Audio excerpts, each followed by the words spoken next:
네, 자, 오늘 우리가 배울 내용은요, 체언을 배울 겁니다. 체언을 배우기 전에 기본적으로 품사가 뭔지부터 정리하고요. 그 다음에 체언을 들어갈게요.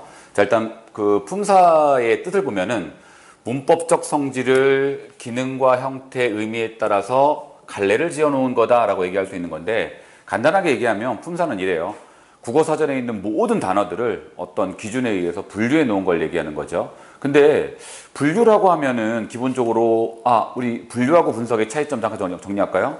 우리가 이제 분류라고 하는 거는 어떤 기준을 가지고 하위 묶음으로 나누는 걸 얘기하고, 분석은 그냥 잘라놓은 걸 얘기합니다. 뭐 예를 들자면 우리가 이제 분류라고 하는 건 기준이 있어야죠. 그래서 사람은 흑인종, 황인종, 백인종으로 나뉜다. 이게 분류가 되는 거고, 분석은 그냥 기준 없이 자르는 거예요. 그러니까 사람은 머리와 팔과 가슴과 다리로 구성된다. 이게 이제 분석이 되는 겁니다. 그래서 우리는 지금 뭘 배우는 거냐면 품사의 분류예요. 기준이 있다는 거죠. 요게 이제 기준이 되는 겁니다. 기준 정도는 좀 알고 있고요. 자, 그 다음에 품사의 종류를 가는 건데, 그 쌤이 항상 강조하는 얘기가 뭐냐?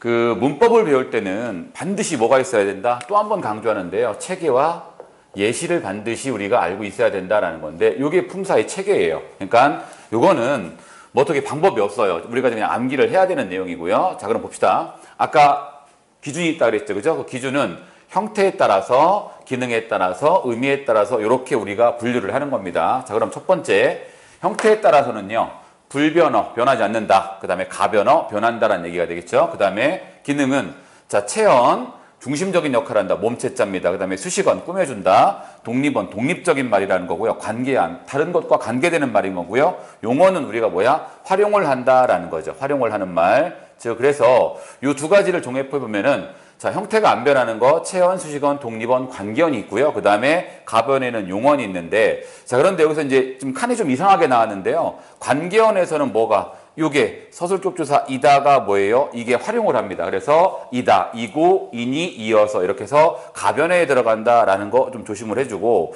그 다음에 의미에 따라서는 이렇게 우리가 9개의 품사로 구분할 수 있다라는 거죠. 그래서 자, 체언에는 명사, 대명사, 수사, 그 다음에 수식언, 꾸며주는 거, 관형사는 기본적으로 체언을 꾸며준다. 즉, 명사를 꾸며준다라고 이해하면 되는 거고, 부사는 일반적으로 용언을 꾸며준다라는 거고요. 물론 용언 이외에도 다른 걸 꾸며주는 게 있습니다. 그 다음에 감탄사는 뭡니까? 우리가 놀람이나 부름이나 느낌이나 대답을 얘기하는 거고, 조사가 있다라고. 그 다음에 우리가 가변어 쪽에서, 즉 기능에 따라서 용언이라고 하는 건 아까 활용하는 말이다라고 했었는데, 활용은 동사하고 형용사가 있죠. 그래서 먹다, 먹고, 먹으니 이렇게 어미가 바뀌는 걸 활용이라고 하고, 그 다음에 예쁘다, 예쁘고, 예쁘니 이렇게 활용을 하는 거, 형용사, 이렇게 동사하고 형용사가 있습니다. 그래서 이거는 또 한 번 강조하지만 그냥 체계예요. 체계니까 무조건 뭡니까? 암기를 해야 된다라는 거 또 한 번 강조합니다. 자, 그 다음에 우리가 이제 오늘 들어갈 내용이, 주된 내용이 이제 체언이 될 텐데,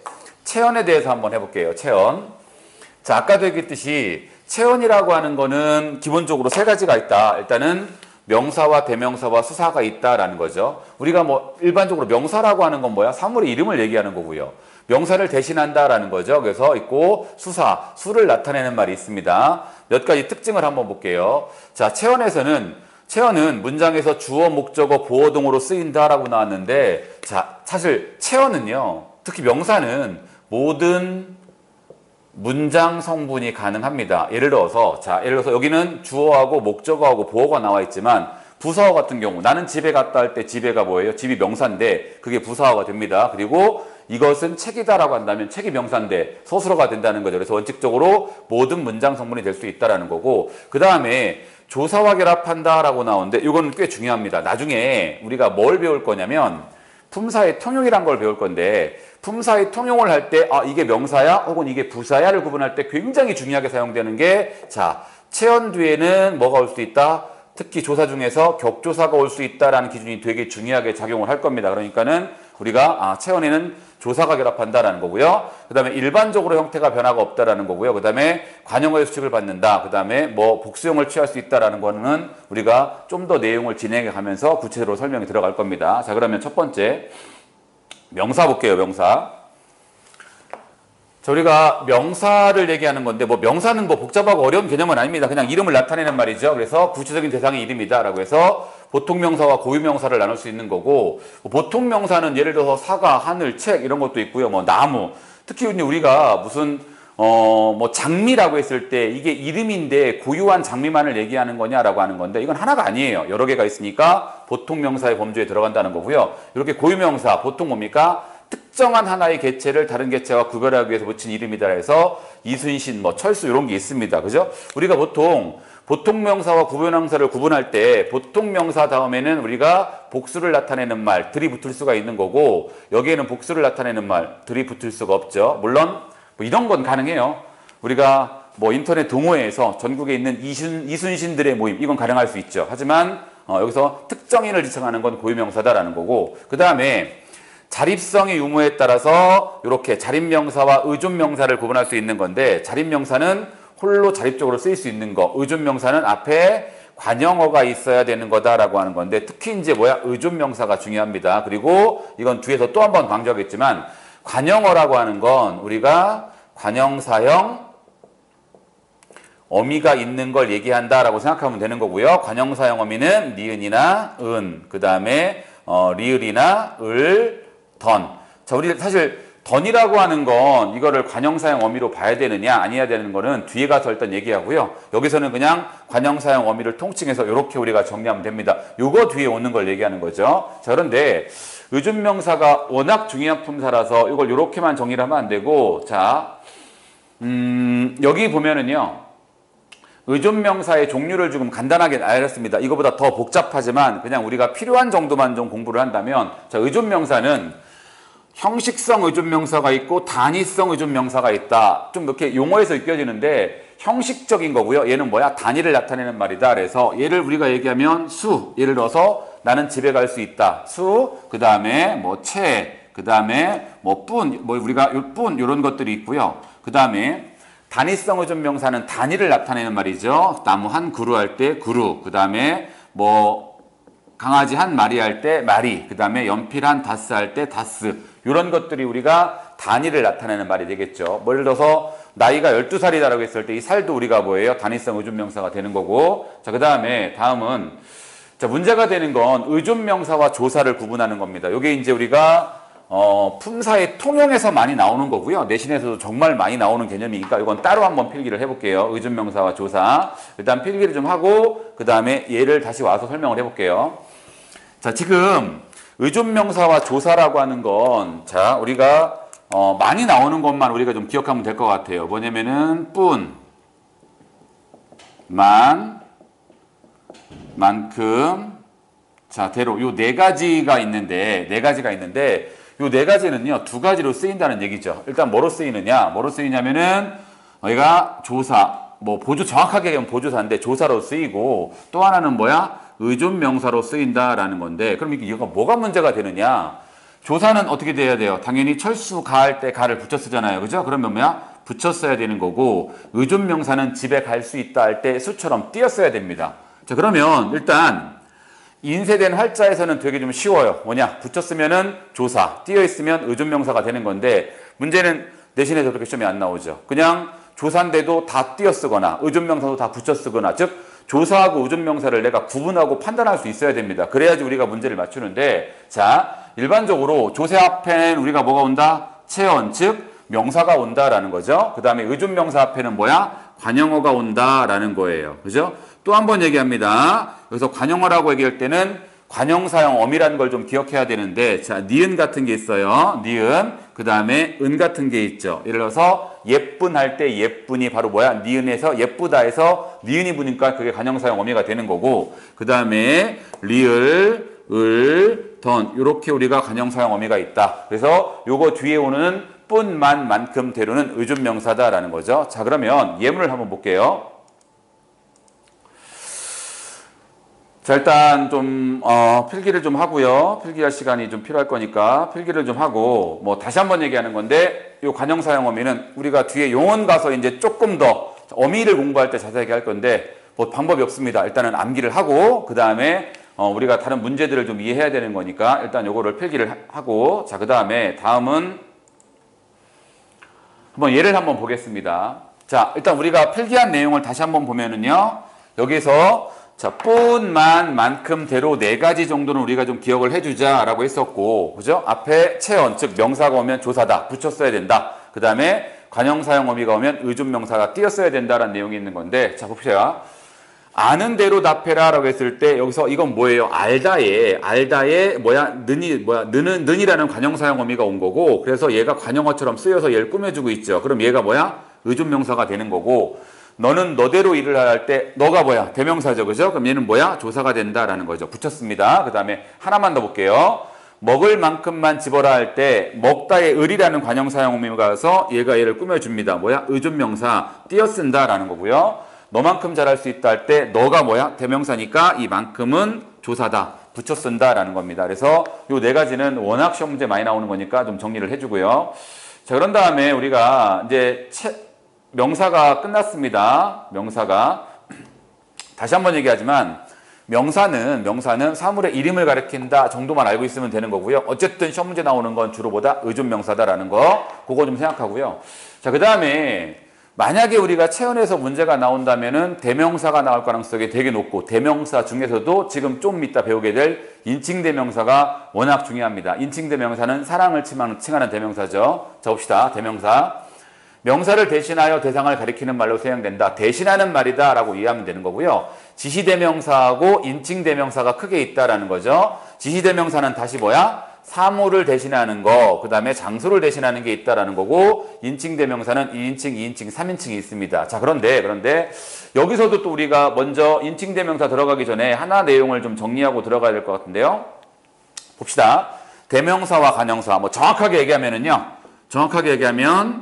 지시대명사와 지시관형사를 구분하라라는 거죠. 이거는 뭐가 되는 거냐면 저에 대한 이야기입니다. 그죠? 그래서 자, 대명사와 관형사를 혼동하는 경우가 있는 건데, 자, 이렇게 보면 돼요. 대명사에는, 자, 대명사 뒤에는 뭐야? 조사가 붙을 수가 있다라는 거. 체언이니까요, 당연히. 그 다음에 관형사에는 조사가 결합될 수 없다라는 거. 자, 이건 되게 중요한 내용입니다. 뭐냐면, 관형사에서 조사가 결합될 수 없다라고 하는 거는 관형사를 구분하는 굉장히 중요한 조건인 거니까 관형사에는 절대로 조사가 붙을 수가 없습니다. 그래서 이렇게 그가, 이를, 나도 할 때는 그나 이가 뒤에 조사가 왔으니까 뭐예요? 대명사가 되는 거고, 이 사람 할 때 이가 사람 혹은 이는 사람 안 되는 거고요. 그 물건 안 되는 거예요. 뒤에 조사가. 그래서 조사가 올 수 없는 건 관형사다라고 해서 또 한 번 강조합니다.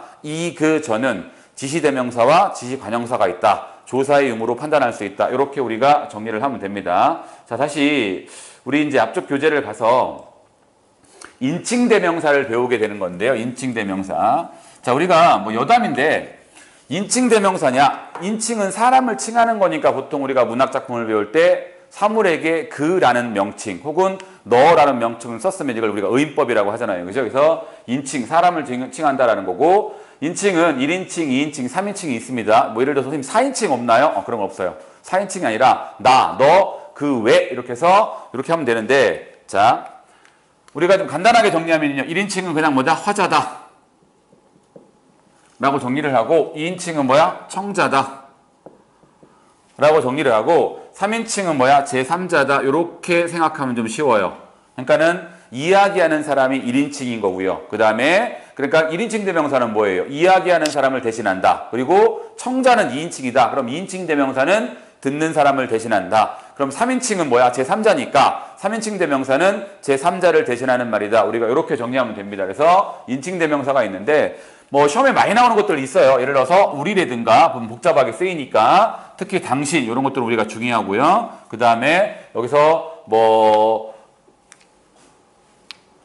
아까 그저 같은 경우에도 우리가 뭐 지시대명사하고 구분할 수 있는 거니까 이런 것들이 좀 되게 중요한데 저희도 있네요. 요게 이제 왜 중요하냐면 인칭 대명사가 고정된 게 아니기 때문에 이게 막 어떤 때는 1인칭 대명사로 쓰일 수도 있고요. 어떤 때는 3인칭으로 쓰일 수도 있고 이래서 인칭 대명사가 헷갈릴 수가 있는데 그것 때문에 중요한 겁니다. 이거는 조금 더 내용을 진행한 다음에 그 다음에 설명을 들어갈게요. 자, 일단 인칭 대명사에서 뭐 똑같은 건데 여기 보면은 미지칭이란 말이 있어요. 미지칭. 그러니까 미지칭은 뭐냐? 자, 일단 우리가 명칭을 좀 기억할 필요성이 있습니다. 미지라고 하는 건 우리 그런 말 쓰죠. 미지의 세계. 미지의 세계가 뭐야? 알지 못하는 거잖아요. 그죠? 그러면 미지칭이라고 하는 건 뭐다? 알지 못하는 거다. 자, 알지 못하는 거. 자, 그 다음에 부정칭이라고 하는 거는요. 우리가 뭐 영어에도 정관사가 있고 부정관사가 있는데 우리가 정관사는 언제 써요? 보통 앞에 나온 말이거나 혹은 뭐야? 내가 어느 정도 범위를 알 때. 여기서도 앞에 나왔다는 건 내가 범위를 아는 거잖아요. 그죠? 그럴 때 우리가 더라는 정관사를 쓰고 그렇지 않을 때 부정관사를 쓰는데 부정관사는 뭔 뜻입니까? 정하지 않았다는 뜻이에요. 그러니까 여기도 마찬가지로 국어도 이게 부정문이랑 헷갈릴 수가 있는데 부정칭이라고 하는 건 뭐다? 정하지 않은 거다. 정하지 않은 거다. 일단 이렇게 용어를 정리하고요. 그래서 미지칭은 알지 못하는 거, 그 다음에 부정칭은 정하지 않은 거죠. 그죠? 그래서 모르는 거다. 특정 대상을 가리키지 않는 거다라고 해서 정하지 않은 겁니다. 예를 한번 들자면은요. 뭐 이런 게 있어요. 자, 누구다라고 했을 때 너 누구니라고 하면 너 누구니라고 하면 이거는 뭐야? 정하지 않은 거야? 모르는 거야? 모르는 거잖아. 그죠? 모르는 거니까 이건 뭐야? 미지칭이다 얘기할 수 있는 거고. 자, 이 문제 누가 풀 거야? 라는 거 이렇게 우리가 정리했으면은요. 이 누구는 지금 뭐예요? 모르는 게 아닙니다. 이 문제 누가 풀 거야? 라고 하면 이렇게 정해진 범주에서 이 문제 누가 풀지를 모른다는 거죠. 정하지 않은 거죠. 그러니까 이게 뭐예요? 부정칭이에요. 자, 그러면 우리가 일반적으로 미지칭은 누구가 쓰이고 부정칭은 아무가 쓰였다라는 이야기를 하는데 사실은 여기 예를 보면은요. 똑같이 누군데 하나는 미지칭이고 하나는 부정칭이 된다는 거죠. 그러면 미지칭과 부정칭이 형태상으로 구분이 안 될 수도 있다는 거죠. 그죠? 그러면 자, 요럴 때는 우리가 요렇게 볼 땐 어떻게 하는 거냐면은요. 미지칭과 부정칭이 헷갈릴 때 일단 뭐야? 아무를 한번 대입해 보세요. 아무 나나 혹은 아무 도를 대입해 보는 거야. 아무 나나 아무 도를 대입했을 때 말이 되면은 여기 뭐야? 부정칭이 되는 거고 말이 안 되면 뭐다? 미지칭이 된다라는 거죠. 자, 그러면 예를 하나 들어볼게요. 거기 누구 없어요가 있어. 거기 누구 없어요로 할 때 이게 모르는 건지 정하지 않은 건지 헷갈린다는 얘기죠. 그죠? 그러면 자, 이 말을 한번 대입해 볼게요. 거기 아무도 없어요가 된다는 얘기야. 그럼 아무가 된다는 건 뭐라고? 부정칭이 된다라는 거죠. 그래서 아무나 아무도를 대입했을 때 똑같으면은 누구가 나왔을 때 미지칭과 부정칭이 헷갈릴 때는 아무나나 아무도를 한번 대입해 보자라는 거죠. 예를 들어서 자, 미지칭이다. 알지 못한다. 그럼 이건 뭐야? 알지 못하는 건 미지칭이 되는 거고 정하지 않은 건 부정칭입니다. 헷갈릴 때 이 방법을 한번 써보라는 거 다시 한번 하고요. 그 다음에 제기칭. 우리가 굉장히 중요한 제기칭 대명사가 있는데 자, 제기칭. 영어에도 우리가 뭐 제기 대명사라고 하죠. 셀프 붙는 거 이런 대명사가 있는데 국어의 제기칭은 조금 맥락이 다릅니다. 제기칭이라고 하는 건 뭐냐? 자, 중요한 내용이에요. 앞에 나온 명사를 다시 가리킬 때 쓰이는 명사다라는 거죠. 그죠? 자, 예를 한번 들어볼게요. 예를. 요런 게 있죠. 철수는 이기적이어서 자기밖에 모른다. 자, 요런 문장이 있다고 한다면 여기서 이 자기가 누구를 받는 말일까? 앞에 나온 철수를 받는 거죠. 자, 그런데 인칭을 한번 따져볼게요. 인칭을. 자, 내가 내 이야기를 할 때 철수는 이기적에서 자기밖에 모른다 이런 말 안 해요. 앞에 놨을 때도 안 하는 거죠. 그러면 보통 철수는 제3자를 가리킬 때 쓰는 말인 거죠. 그래서 철수는 이기적이어서